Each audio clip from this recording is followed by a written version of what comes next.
I have interviewed many dozens of changemakers on this podcast, and we've talked about the myriad of ways that the beauty industry needs to change in order to become even vaguely sustainable.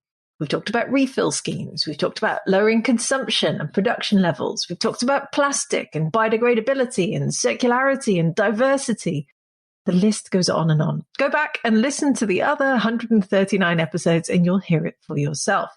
One point that I don't think we've fully addressed yet is the difference between skincare and hair care on that sustainability journey. After all, sustainability and beauty will have to come from behavioral change.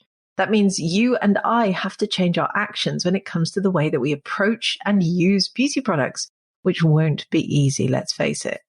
But is it possible that it could be even harder than we think to change the way that we consume hair care products?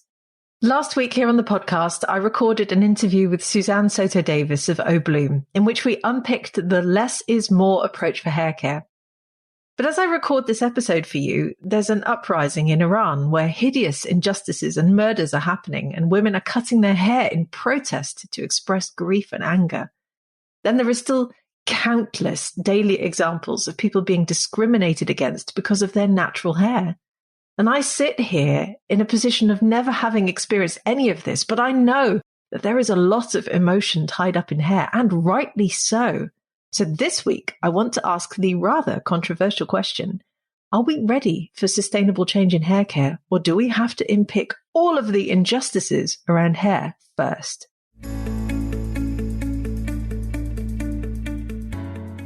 Hi, it's Lorraine Dallmeier, chartered environmentalist, biologist, and CEO of award-winning online organic cosmetic formulation school, Formula Botanica. I host the Green Beauty Conversations podcast, and these are my Green Beauty opinions, in which I share my main takeaways from the podcast interview that we released last week and set you a challenge to make the green beauty sector a better place. If you want to be the first to hear all of my latest episodes, make sure you subscribe to this podcast. So as the author Emma Dabiri of the excellent book Don't Touch My Hair says, hair is a material used to express oneself, but also to comment on, reflect, or indeed contest society. In other words, we can't just say, it's only hair, get over it, just use different, more sustainable products. We use hair to show the world who we are. So when we talk about hair, we have to look deeper into its actual meaning. Now, many women in particular have trauma around hair. They've been told that their hair doesn't look right or look normal. They've had chemical straightening ingredients added without their consent. They've been told to cover their hair or change their hair. They've been told their hair is dirty or wrong. Now, as I said at the beginning, I have zero experience of any of this, and I plan to bring more speakers onto the podcast next year to learn from them. But I can absolutely see how hideous this is, and that these injustices need to be tackled as we try to make hair care more sustainable.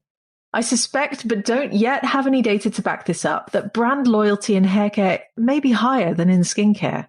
And just as an aside, if you're listening to this and you have that data, please do DM me on Instagram at Lorraine Dallmeier, because I'd love to see it. But the reason I think that brand loyalty is higher for hair care is precisely because of all those emotional and cultural complexities around hair, which is completely understandable. Plainly put, I suspect that once you find something that works for your hair, you're more likely to stick with it. I recently ran a poll in our Big Free Skincare Entrepreneur Mastermind group on Facebook, and I asked people to tell me if they preferred liquid shampoo, solid shampoo, or no shampoo at all. So the overwhelming majority, over 70%, said liquid shampoo. And as one respondent said to me, the liquid shampoo I buy is one I don't react to and works well with my hair, so I have always just used that. And I get this. It was also noticeable how many people said that they'd not used solid shampoos before, which again makes perfect sense when you consider that many people probably feel fearful about treading into this new territory if they have something that works for them. Creating sustainability in the hair care sector may well be a longer journey than we expect, and it won't come from simply telling people to change their habits. Doing so would be patronizing and insensitive, and I feel that Suzanne covered this really well in our interview last week when she talked about the fact that there is no one-size-fits-all for anyone. Hair care sustainability has to first come from a place of dismantling everything that's wrong with the beauty industry, which does admittedly make the job significantly harder, but certainly doesn't mean that we shouldn't give it our all and really try. So my challenge to you for this week is to join me in being more mindful in the way that we talk about hair care.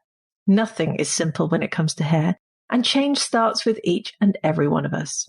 As I said, I'll be lining up more speakers on hair care for 2023 to learn from them. Creating a more sustainable beauty industry requires us to dismantle its very foundations, and I hope you'll join me in having those conversations. Thank you for listening to my Green Beauty Opinions. Remember to visit the Formula Botanica website at formulabotanica.com to try our free online formulation course.